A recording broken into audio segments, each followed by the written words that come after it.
The following is a production of Learfield Sports.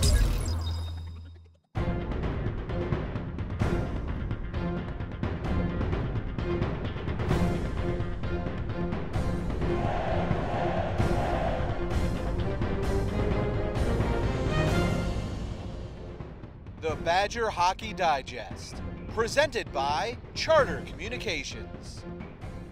Hi, welcome to the Badger Hockey Digest, brought to you by Charter. I'm the radio voice for Wisconsin hockey, Brian Posick, and Badgers head coach Mike Eaves. Wisconsin coming off an entertaining weekend of hockey at the Kohl Center. A lot of fans showed up, and thank you very much for that. Badgers beat Ohio State 5-3 on Friday and actually played better on Saturday, according to Coach Eaves, in losing 3-1. That was the case, wasn't it? That's the way we felt after the game. Right away, your players are frustrated. I think there's a frustration on the part of the coaching staff. But when you step back for a moment and take a look at the things we did, and I had a chance to break down the film on Sunday, and we outchanced them almost 2-1. We ran into a hot goaltender, young man, Mr. Frey, played very well for Ohio State, and a couple posts, pucks underneath him. He didn't know where they were, and we just couldn't slide that second goal underneath him past the goal line. And that happens in our sports, Brian. You've seen it long enough, and when you're around this game long enough. But in terms of the effort, the execution we had, we just missed that little finish in our shots and our rebound control. Yeah, I'm sure you'd be discouraged if you weren't getting the chances. That's a problem then. Yeah, then you're upset because it's an effort thing. But the effort was there, our smarts was there, our heart was there, a lot of things. And one of the things you can't control in all of sports is that creativity and that finish. You talk to Bo Ryan, some days they create the right shots and that ball just won't go in the hoop, and that's something that's tough to control. But the things that we could control, we did, and we gave ourselves a chance to win that game. Yeah, and on Friday night, you responded when you needed to and came up with 3 successive goals, including one early in the third period from Joe Faust that gave you a little bit of breathing room. It did, and if you take a look at the two nights, I mean, our beat writer Andy Baggett asked me Friday night, well, what was the big difference of the game? And I answered, well, we scored 5 goals and they only scored 3. But I wasn't trying to be a smart guy. The fact was that we in a lot of areas didn't play very well, but we got the puck over the goal line more than they did. And on Friday night and Saturday night it was just the opposite. We played better and couldn't get the puck over the goal line. So sometimes it's better to be lucky than good, I guess. Huh? Sure, definitely so. A number of players played extremely well, and I continue to enjoy watching Mark Zangerle play, your senior centerman.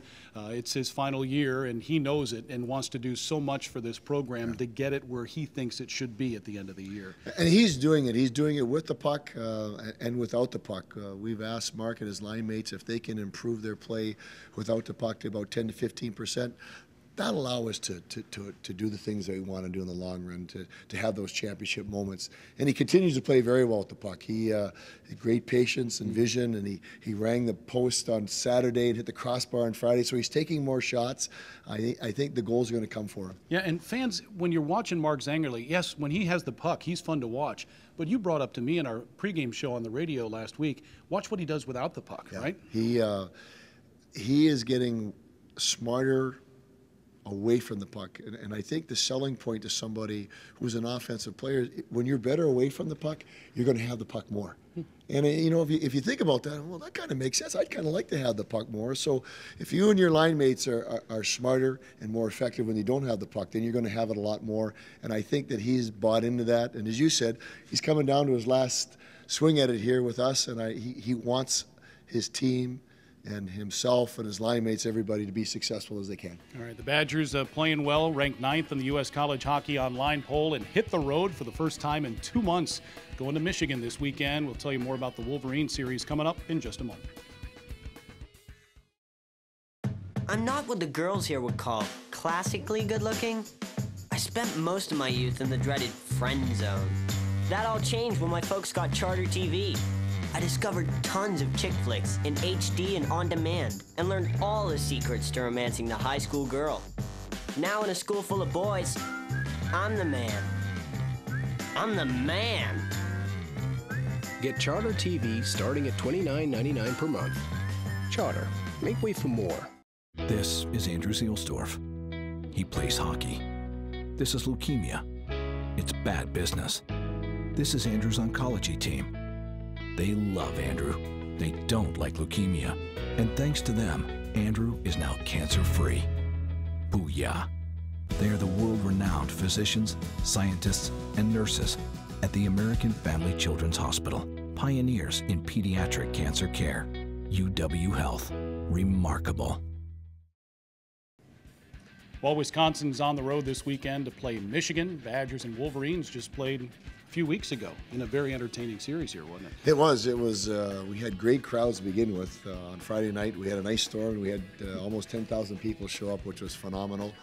And then on Saturday night, we had 14,000 people, which was fun to look up. And I know we talked about it this week, the relationship between the players and the fans and how they feed off each other. Mm-hmm. If we give them something to get excited about, they go crazy, and that in turn feeds our guys to keep doing that. So it's been fun. We've had some real good crowds here of late, and the Michigan series really felt like the Big Ten was trying to make its inway with our fans. The fact that it was Michigan, it was back-to-back nights. And I think fun things are going to happen because of the Big Ten. Yeah, and it got a little feisty at the end on that Saturday night. I know most fans, Wisconsin fans, don't particularly like Michigan, no matter the sport, and I think they got a little riled up over that. Yeah, they did. I mean, it's a physical game, and you got two very competitive people, and it was a close game. And I think when that happens, you could have moments like that. And now it's interesting that we go back into their barn, and it's going to be, for those that haven't been into Yost Arena, think of our field house and put an ice rink in that, and that's about as close as you can get. But people are right on top of you, 5,000-6,000 people, and it'll be maize and blue, and it'll be a hostile environment. And these are fun games to play in, because every time that you're on the ice, because of the size of the rink and the crowd, it's a big challenge to go and take some two ponies out of there, but it's really fun when you do it. Yeah, the Badgers haven't been to Ann Arbor since 2009, the old college hockey showcase, and every time that Wisconsin went there, the students from Michigan weren't there. Yeah. That'll add a little extra flavor, won't it? Oh, yeah. I mean, it's almost, I actually thought about, and we thought about as a staff, maybe we should try to pipe in some loud noises here, so we can kind of get used to it like football does. Mm-hmm. But it'll be a neat environment. It'll be one that our kids will talk about when they're older. Sure. Unfortunately, Tyler Barnes will not be playing this weekend. He went hard into the end boards on Saturday night against Ohio State. He's been having a fine year. He's been putting the puck away.